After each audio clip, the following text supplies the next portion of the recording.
My name's Ursula, and this is the channel where I interview people who have achieved financial independence. If you enjoy listening, then please do subscribe.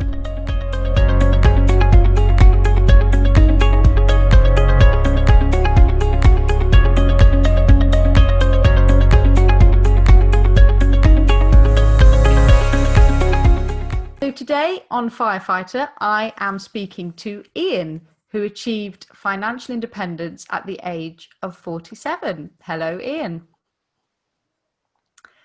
Hello, sure. So thank you very much for coming on my show. And I'm going to start off as I tend to always begin, which is just asking you to tell me a little bit about yourself. What did you do before you achieved financial independence? Well, thanks for having me on. My career took a few twists and turns, but started off a little bit unconventionally in that I left school at 16 and I had a job with the local electricity board, but in between I'd been everything from a part-time soldier to a van driver to I raised a few cattle, did many things, but eventually at the age of 23 I settled down in a job and they put me through some accountancy training, which I found was very enlightening. And I suppose that was really the start of the journey, and I stayed with finance all the way through till retirement. Oh, wow. So it sounds like you were kind of a little bit of a jack of all trades for a few years there, and then you just sort of managed to find your kind of niche or your kind of interest in accountancy, and then sort of stayed with that until achieving FI. And I think that's interesting because you're not the first person who I've interviewed who has sort of gone down that sort of working in an accountancy or kind of finance route. So, I mean, what were you particularly kind of mathematically inclined, or was it, like you say, you just sort of happened to kind of find yourself in a job where they were able to sort of train you, or where you had the opportunity to be trained to become an accountant? Yeah, I am good with numbers, almost, kind of autistically good with numbers. And what I mean by that, I mean, I passed my O-level precursor to GCSEs in maths at 14, but I then couldn't pass my English till I was 20. So,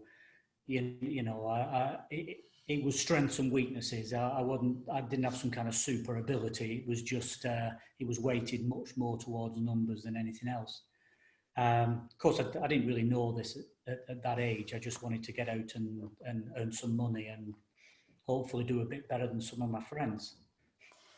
Yeah, and that's that is really interesting. So when did you kind of first become aware that you sort of could become financially independent and that you could retire early? And when did you sort of first become aware of and interested in the FIRE movement? Of course, it wasn't called FIRE in those days, but it was exactly the same principles. It really happened in three stages. There were three triggers. First one was 1985, would you believe, when I got my first mortgage, and I was playing around on spreadsheets, one of the first spreadsheets, and I realised that if I doubled my mortgage payment, instead of paying it off in 25 years, I could be mortgage free in 7. And that was quite a light bulb moment. And I actually did it, actually ran at it, just ran old cars. I was married at the time, and we were both really, I say I was married at the time, I'm widowed now, but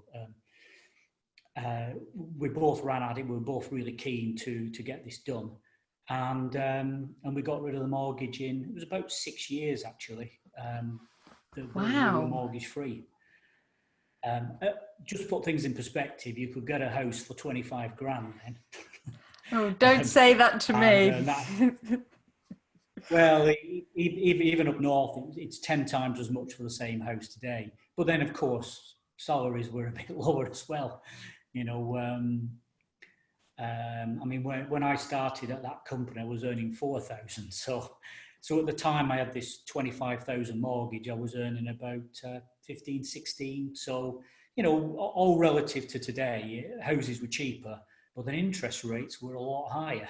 So the actual payments were not a million miles away. But I realised that we could do this. So we became mortgage free, and that really is what triggered the second light bulb moment, because I then got carried away and went and bought a bigger house. Just after buying the bigger house, interest rates shot through the roof and went up to 16%, which meant that basically, 1993, it was crippling.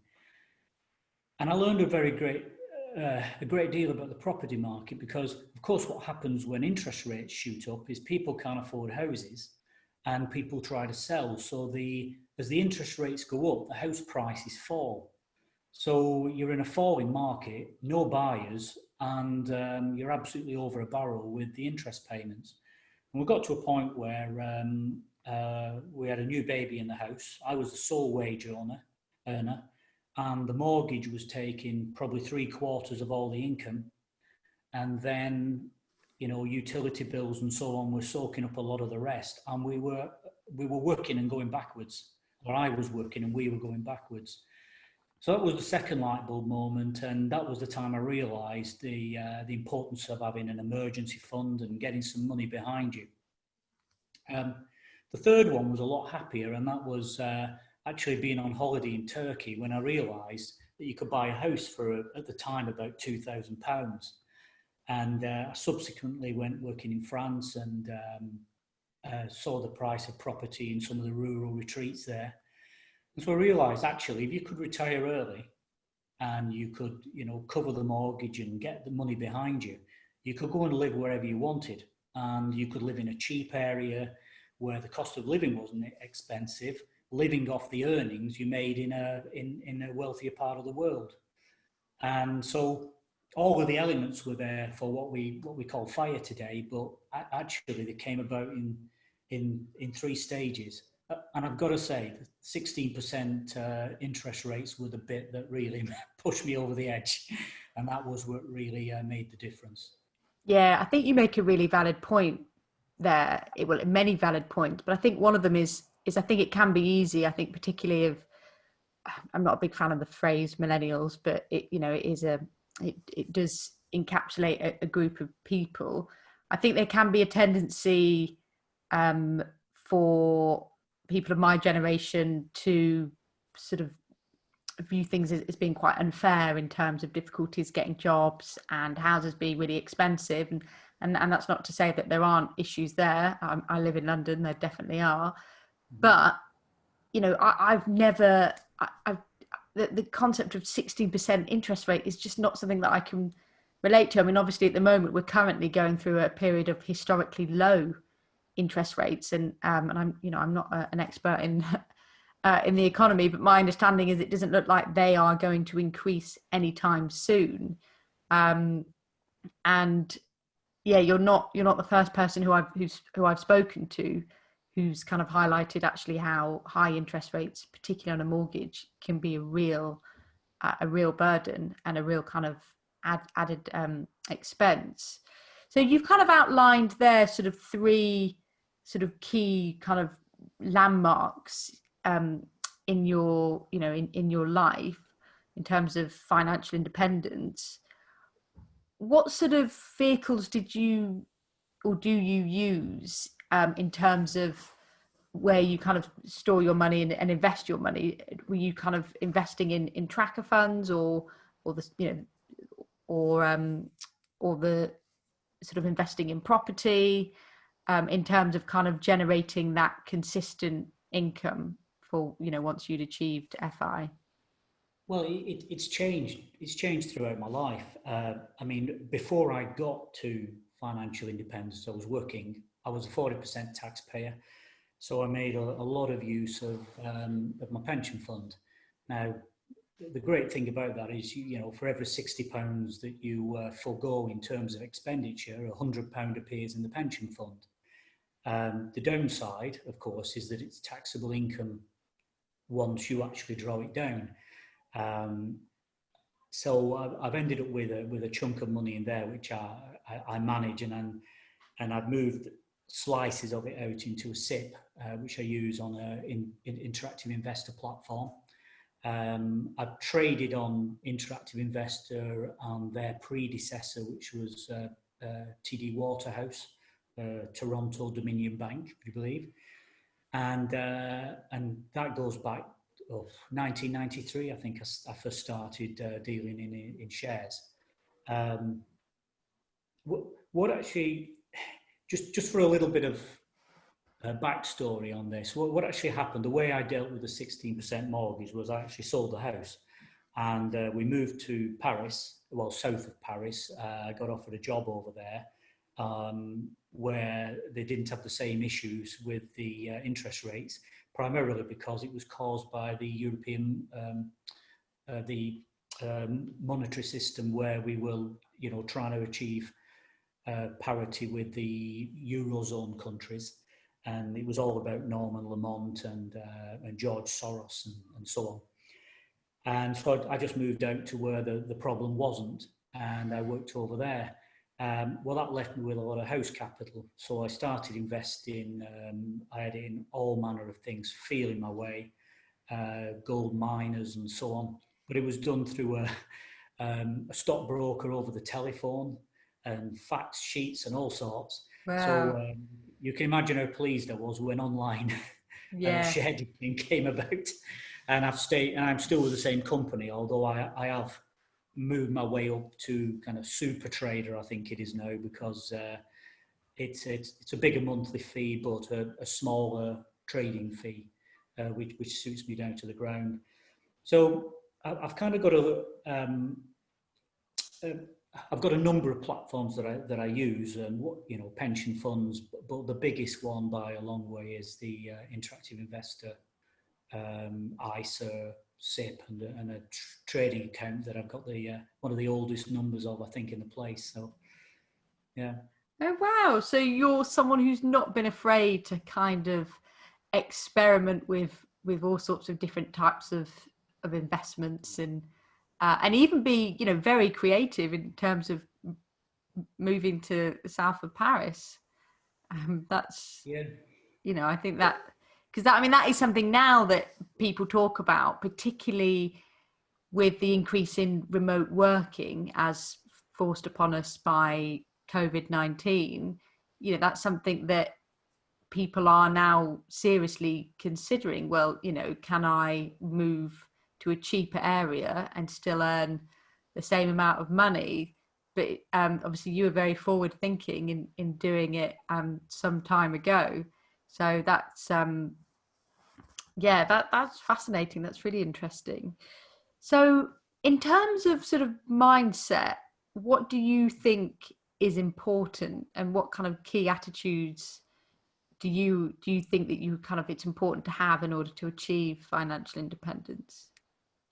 Um, Live for today, but plan for tomorrow. It's probably the number one.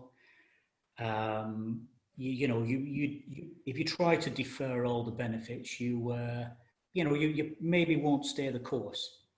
Things happen in life that knock you sideways, and there are plenty of obstacles thrown in the way. There's lots of opportunities too, and it's just finding that balance between having a good quality of life today, but at the same time know where you're headed. And you know, you don't want to be the richest man in the graveyard, as they say, but you also don't want to find yourself, in a financial hole. And that was a lesson I learned quite early on. Second one I'd say is focus on the benefits. The two biggest benefits that I found are freedom and security. You get to do what you want. You take control of your own time. It makes you so happy. But also having that security. And I was reading a book the other day, and the author said, when you have a few £1,000s behind you, you can cope with illness and layoffs and things. You get a little bit more. If you get made redundant, then you you can take your time finding the next job. You don't have to take the first thing that comes along. Get a little bit more, and you start really getting a grip of your own career. And I found that to be the case. The benefits really start from day one. Once you start to get a little bit of money behind you and you know where you're headed, you're focused on a goal, it's a great feeling. And I don't understand why everybody doesn't do it, although I've got a sneaking feeling it kind of wouldn't work if everybody did, because we'd all finish work at 50 and try to live off the retirements. And at the end of the day, if you invest in the stock market, you also need employees. You need people who want to go and do the job and earn the money for you. The other thing I'd say is be very prudent in your planning. I notice a lot of people who talk about FIRE say, what percentage should I assume on a rate of return on investments, or how much money do I need to retire? And I always say, well, it depends on your assumptions, because if you know you're going to live till 65, then you can take a much more relaxed attitude to the amount of money you need than if you're kind of planning on living to 100 and you don't get a vote. So the way I dealt with it was I had 3 spreadsheets, 3 assumptions. A kind of a best outcome, which was, you don't last that long, but your investment returns are excellent. A most likely, and a worst outcome, which is actually you live for a very long time, but your investment returns aren't so great. And it just allows you to kind of keep yourself grounded, keep you, know that you are dealing with uncertainties here. I've got 2 daughters. One's nearly 30 and one's 20. And I always said to them, there's only 3 things you need to do. Always spend less than you earn. Invest the difference wisely. And most of all, don't mess up. No messy divorces. Don't get into gambling. Don't marry a drug addict. And as long as you do that, you get there. And the plan really is just about, the icing on the cake, dotting the I's, crossing the T's. That's basically all you need to do. And the beauty of that attitude is, you still get to spend more as you earn more. You just make sure you stay ahead of the game and don't keep dipping into your savings, Yeah, that's very, very sound advice, and very, very crisp as well. I think, well, you've made some really good points, and I know for me personally, freedom is really important, and paradoxically, security as well, because in many ways they can seem a bit sort of contradictory terms, and I suspect that an awful lot of people, probably very sadly, are sort of going to, be worrying at the moment about security. And I think one thing that I agree with you can really shift your mindset is even just having an emergency fund. And I've said this before in previous interviews, but it always staggers me, and I'm not talking about people who are on, seriously low incomes who are really struggling, but people who are on decent incomes who don't have an emergency fund and they don't have any savings. And it's I think it is a mindset thing of people just not really sort of thinking about the future. And that's not to say, because I also liked what you said about sort of wanting to kind of live for today as well, because I do sometimes think if I am to be a bit critical of the FIRE movement, I think sometimes it can overlook the fact that you don't want to become so focused on this goal that you effectively don't enjoy your life. And that's not to say that you can't live a very enjoyable life inexpensively, but sometimes I do think it is worth spending money on experiences or even things which really do add value to your life. And you don't you don't sort of want to be, you don't want to be a miser. And the person who never buys anyone a drink, or so it's I agree, it's important to have that kind of generosity of spirit and live for today, whilst also ensuring that you are not, that you are saving and you are investing the difference. And I suppose, like you say, as much as possible that you aren't messing up. I think in one of my previous interviews, someone just said to me, if you can avoid it, don't get divorced. Yeah. Because there's almost nothing that is more likely to completely destroy your finances than getting divorced. But that's obviously not to say that that's not obviously everyone's choice and everyone's experience. And that can obviously be a curveball that is that can be thrown at anyone who's in a relationship or married, whether that's their will or not. But I think you're right. I think trying to be mindful and make good decisions, or at least wise decisions, is really important. And this slightly leads on to my next question, which is kind of, is it worth living a sort of a financial independence lifestyle, even if you don't think you'll ever reach FI? And I know that you said that you kind of struck a balance in terms of trying to live for today, but were there sort of other times when it felt quite challenging? Well, yes, yes, it does, and but those times were mercifully quite short for me. It's not going to be everyone's experience, but uh, I, as I said, I took on my first real debt and immediately started trying to double up my payments on it. So I took all the pain, quite early on, but it didn't last for decades. It was, I mean, we had a pretty lean couple of years, where you're kind of repairing a washing machine rather than buying new, and running old cars and doing all kinds of jobs on the side. But once we got through that couple of years, we were kind of ahead of the curve. And the trick then is just stay there. But not everybody has, quite the same opportunities. I mean, I've seen my fair share of recessions, um, but I never got cleaned out. I never went through the messy divorce. Never invested in a great deal in a company that ever went bust.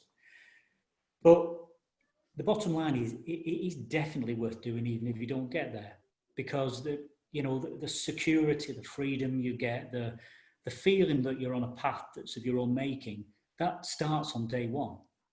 And I can't imagine a life where every day you were just letting other people take decisions for you, where you were at the mercy of other people's whims. Great if you get a wise mentor who wants to bring you on. Not so good if you've got a boss who is just wringing everything out of you. I mean, I know people who work for small companies, and I've said to them that one of the problems you run into is, if you work for a large company and you ask for a pay rise, it's coming out of the budget. If you work for a small company, it's coming out of the guy's pocket. So for him to give you a rise, he has to forgo the money. So it's kind of, here's enough money to buy yourself a holiday. That's a holiday my family aren't going on. Um, having the freedom just to say, you know what, I'm not going to do that. I'm not going to play by other people's rules. I'm going to work to my plan. It's really, really empowering. And I think that's one of the best things you get out of it. You're just on a path of your own making. You are living your own life. And I think it's wildly underrated. If you've never done it, you've never felt it, but it's good. The other thing is that you have less stress because of this, because you're in the driving seat, and your health's better because of it. You get to make choices where you can prioritize family and health, and and your own well-being over having to, go into work. You can be asked to work a weekend and just say, sorry, can't come. It's not going to happen. And, what's the worst they can do? If you've got money behind you and you're marketable. I did hit on a really good trick, which was quite by accident, but it really, really helped my career, and it's very much on the same vein. It was at the time when I had all the 16% mortgage and all the stress of that. Part of the reason we went to France was because I said, look, let's just go because we can take some time out. And my eldest daughter was preschool at that age. We're not going to mess up any education. So let's just go and take a couple of years abroad, and all three of us will learn a language. And that was the plan. I went along to see an agency and said, got my house on the market. I want a part-time job, temporary work just because, sorry, temporary, not part-time, because I'm going abroad. And they said, oh, where? I told them, and they said, we've got a company that's been trying to find someone to go and work over there for 6 months. Are you interested? And my first response was no, because I want some time out. And then my second response was, oh, just a minute. If I go and I'm renting over there, I've got the money in the bank, I can walk away anytime I want. And so my approach to the job was very different. Things that were obstacles became opportunities. And I never looked back from that. And overall, I spent 6 years living in France, and I then discovered another really interesting thing, which was that as an accountant, if you apply for a good job, there'll be, there could be another 100 accountants applying for it. If you say, and you must speak fluent French, there might be two. Yeah. So Yeah. you manage on one hand to have had an extraordinarily enriching experience living abroad, and at the same time you end up where you've just put 98% of everyone, all the competition out of the market on every job you go for, assuming that job requires you to speak French, as it was in my case. But I ended up working in England for companies with a French head office, in France for companies that were headquartered in the US but linked in through the UK. And you just built this kind of unique offering that then meant, I'm living in a rented house, I've got all the money to walk away if I want to, and I'm in the driving seat when it comes to bargaining. And then those ideas of freedom and security really kick in, and you're then able to up your income. And as long as you're still spending less, you know what, you just keep rolling towards the target. Yeah, I think, well, there's many interesting points you made there, but it's amazing once you don't have to go to work or to do a job. I can imagine it's amazing the shift in how you view that job. So like you say, you were in France and the job was, almost an added bonus. And like you say, because of that, I can just imagine that shifts your perspective. And I know other people have said the same to me, people who've, carried on working when they don't need to, is yes, you're still working, but it's not the same as if you were working and, you had to be there. And I think also, even if you never achieve financial independence in terms of being able to 100% stop work and retire early, I think there is still something to be said for even having a reasonable amount of money in investments, whether that's tracker fund or property or whatever, even if you were made redundant and, you were off work for 6 months, just knowing that you've got enough money to fall back on. Or I know some people, they want to take career breaks. So maybe, they want to take a a year off, or a career change. And I think just even having the money to take out that time, even if it's only a short term retirement, so to speak, or a short term break, you know, I think that can be a real game changer. And I know with the previous person I've interviewed, he actually took some time out and then went back to work again, and then retired early. And actually, he found that time out was really, really useful. And he actually shifted what he was doing. And I think he's kind of forged a little bit of a new career. But if he hadn't have had the money, or even some amount of money, he wouldn't have been able to do that. And I think everything that you've said about freedom, that really resonates with me. I'm coming to increasingly realize that I wouldn't say I'm anti-authority, but I'm questioning of authority. And I, I and I'm not really, I am probably a little bit of a lone wolf when it comes to career. It's, you know, so for example, my long-term aim would be to eventually work for myself.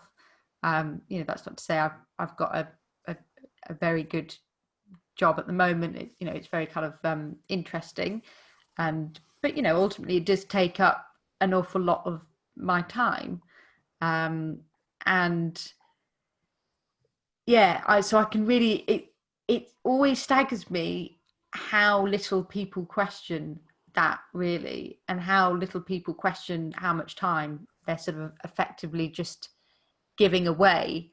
And I know some people would say, "Oh, but I really enjoy my job," and that's brilliant. That's really, really, that is really good. But what I would say to refute that is, you enjoy your job now.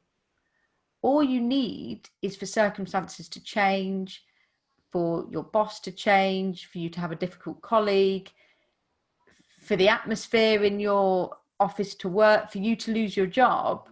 And you know, you could very easily be in a position where you don't enjoy going into work every day.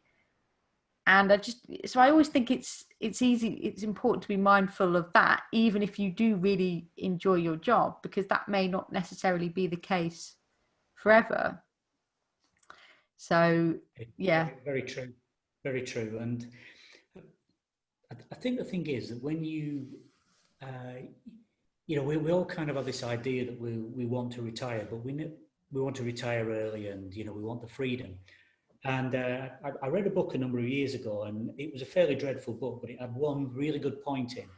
And it said, many people work to retirement, and then when they retire, they either think, "Oh, I wish I'd carried on working," or they actually wish they'd done it 10 years earlier. And I think that's kind of a universal truth. Um, but the author just said, well, when you get a career break, if you've got a little bit of money behind you, you can afford to say, you know what, I'm going to take a month off, 3 months, 6 months, a year, whatever, and actually decide what I want to do.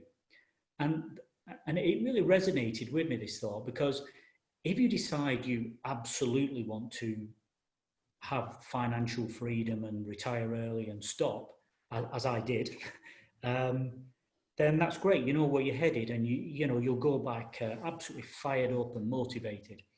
But if you decide, actually, you know, I do like my job, and I think I want to work till I'm 70. Well, maybe you need to pace yourself a little bit. Maybe it's not so much about running at it as, you know, taking your time and getting there in good health, and, you know, keeping your family on board and having time to spend with them. You know, get the quality of life. You know, don't try and work 24 hours a day if you're planning to till 70, because you won't get there. You won't live that long. And I really thought it was a very valuable point that the guy was making. And so when I was between jobs, pretty much for the reasons that you just stated about there was a change in that, it was actually a vice president of the company, and I didn't want to work for the incoming guy. I won't go into it, but I had very good reasons why I didn't want to work for him. And so I took some time out, and I took some time to just think, do I want to do this, or do I want to carry on? And that was where I really firmed up my plan to say, you know what, I do want to have time off, but not yet. I'm not there yet. I've got more to give. But you know what, I'm not going to burn out either. And I started taking I don't want to say a much more relaxed attitude to work, but a much more balanced attitude. Yeah. And you know, starting to I loosened up a little bit on the spending as well, and just generally balance the life out. But it was actually taking a break and putting that little gap into things that allowed me to clarify my thinking. And and I think that the point the guy made in the book was that most people don't do that. And my experience talking to people is that he was absolutely bang on the money. It was right, and he was also right that most people don't do it. Yeah, I mean, they don't call it a rat race for nothing. And I think people, people do very much feel sort of on a treadmill. And I think also, I don't like to generalize, but I think also of a certain generation, I think it tends to impact men more than women because, you know, if you're going back a few years, 20, 30, 40 years, men would be the ones who would, be the sole breadwinner. And we're still, I suppose, coming to the end of that generation. So my parents are in their 60s and they both, my dad's only very recently retired. And I think, often, and, I think this will probably change, but I think often women particularly who have had children, perhaps get that slight time out of the workplace, whereas men don't tend to have any kind of time out.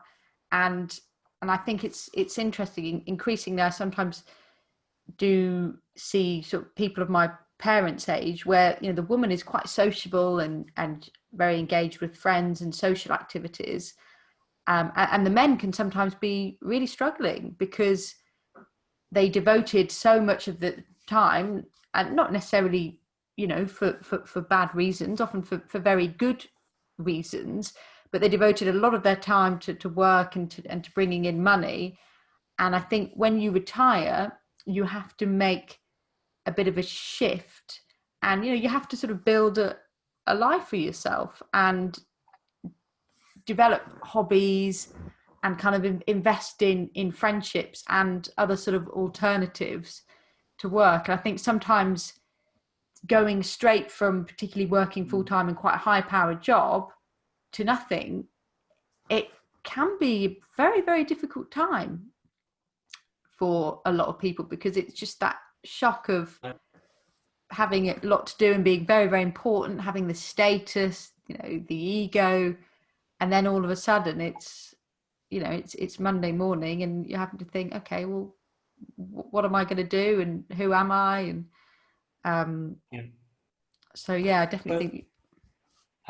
I had a job with quite a bit of travel, and that really made it difficult to, you couldn't join a club because they'd meet on a Wednesday, and every other Wednesday I'd be somewhere else, or so you just got you.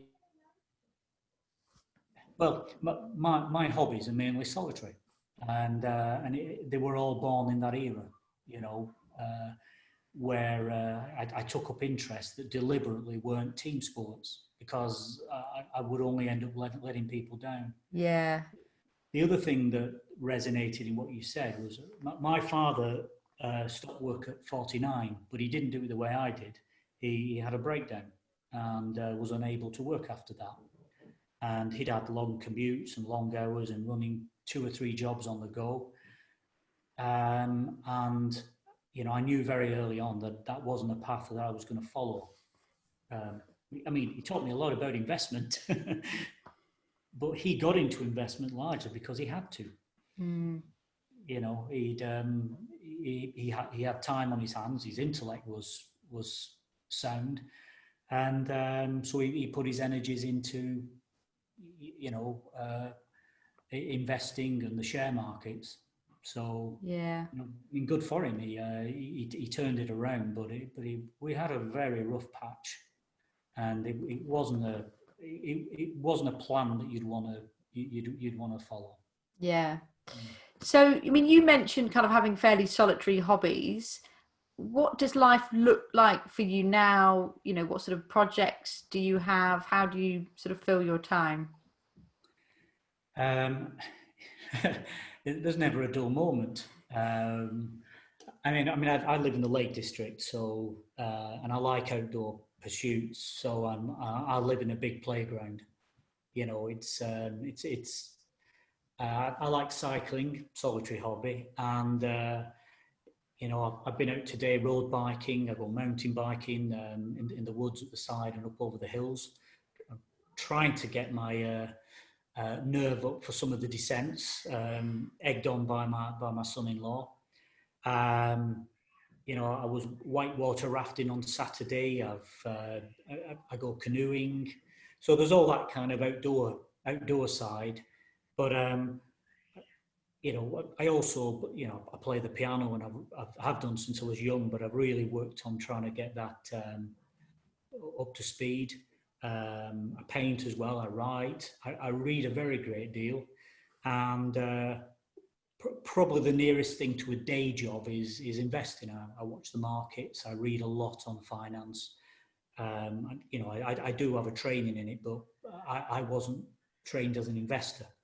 I did actually work as a pension, or I was a pension trustee in one of my roles for a number of years as well. So I got quite an insight, a professional insight there on some of the courses.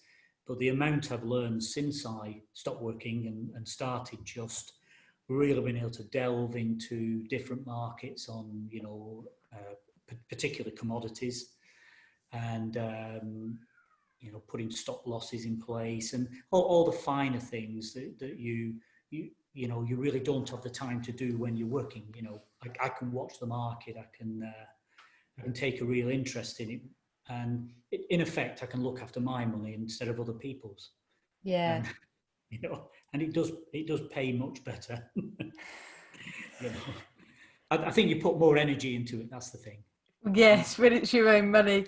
Yeah, someone said to me when he retired, he said, I don't know where I'd find the time to work because he was just so busy. The stuff that you get up to, and that sounds great fun: whitewater rafting, biking, canoeing. I mean, that sounds like a very healthy, you know, fun lifestyle. I just change it with the weather. It does. One of the problems is my particularly my eldest daughter seems to think that I'm still 30, and so she's saying, "Oh well, come and join our running club. It's 2 nights a week." I said, all right, yeah, I'll come along." She said, "Right, well, we're doing such and such a run." I said, "Well, how far's that?" She said, "Well, it's 10K, and it's you know, 1,300 feet of climbing." And I said, "Right, let me just get my cycling legs off and do a few test runs beforehand."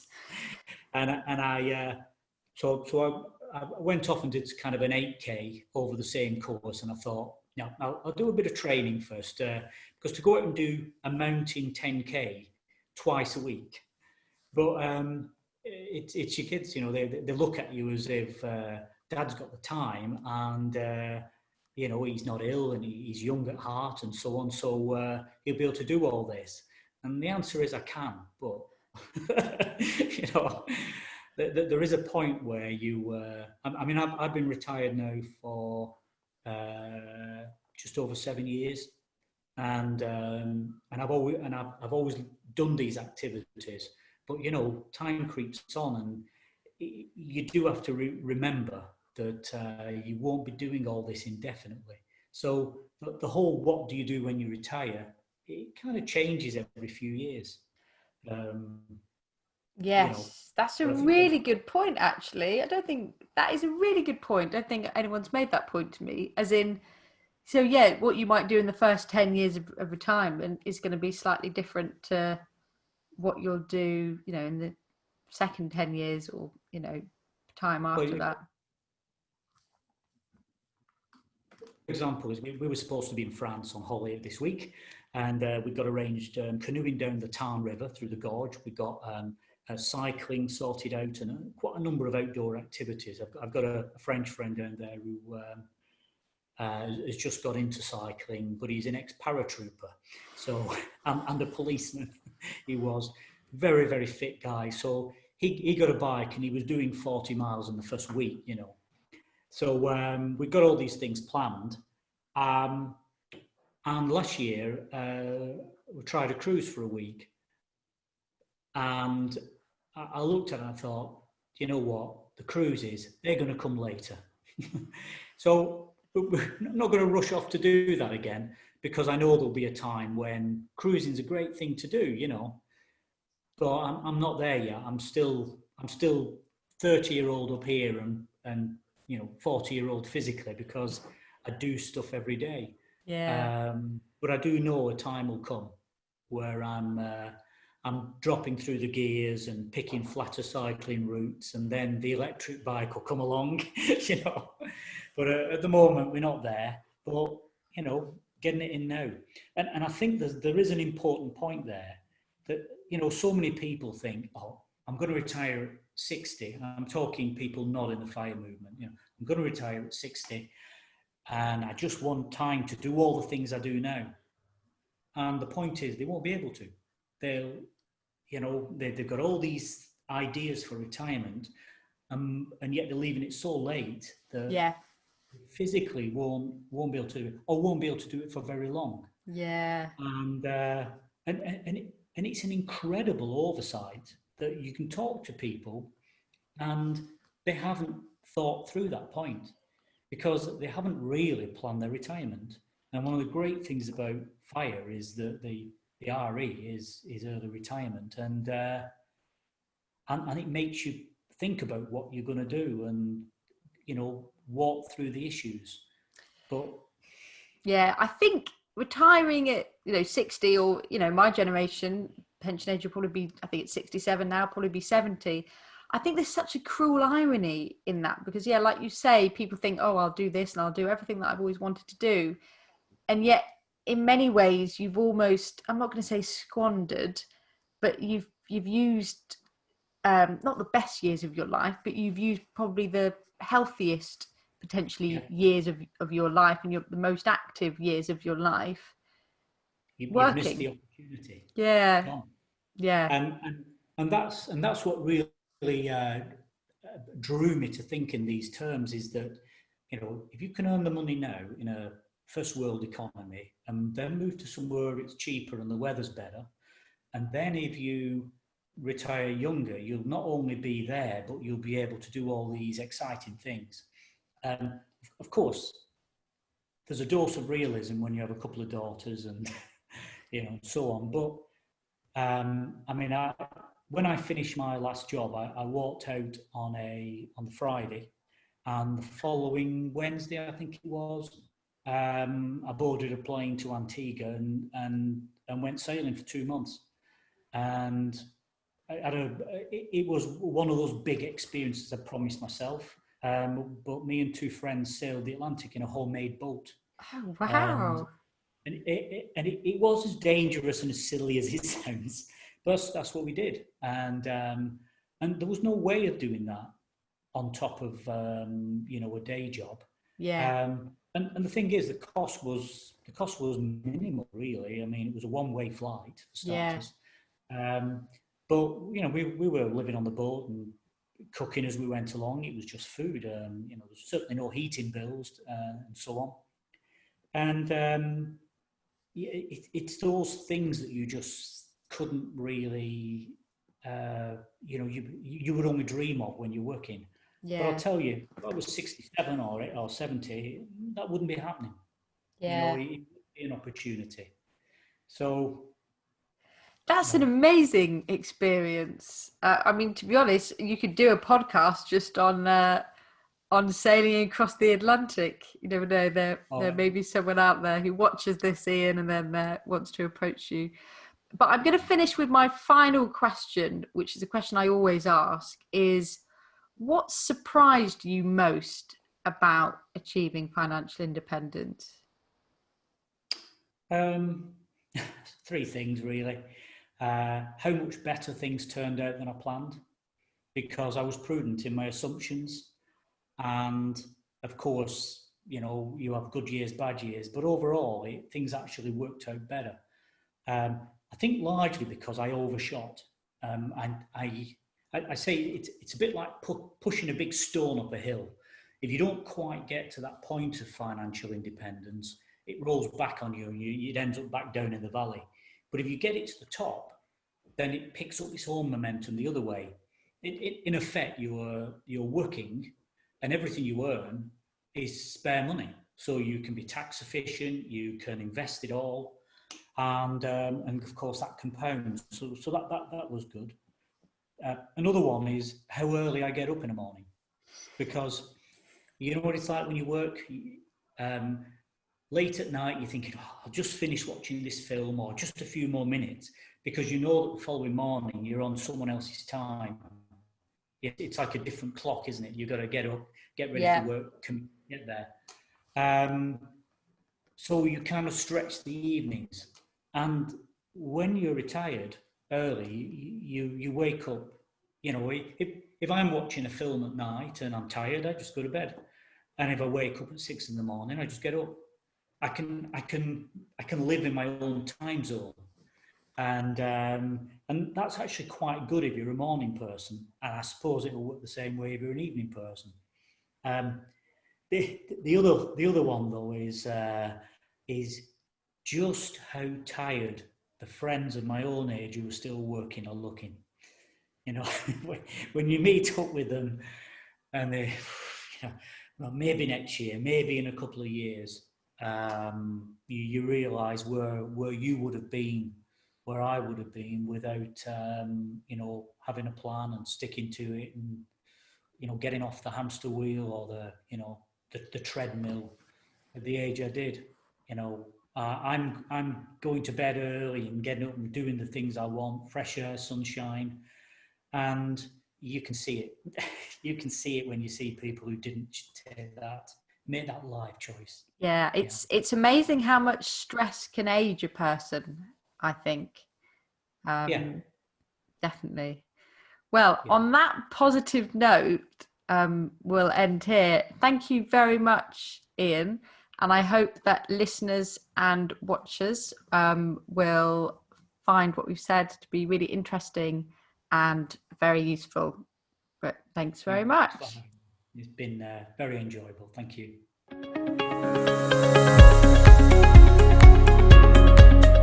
Thank you for listening.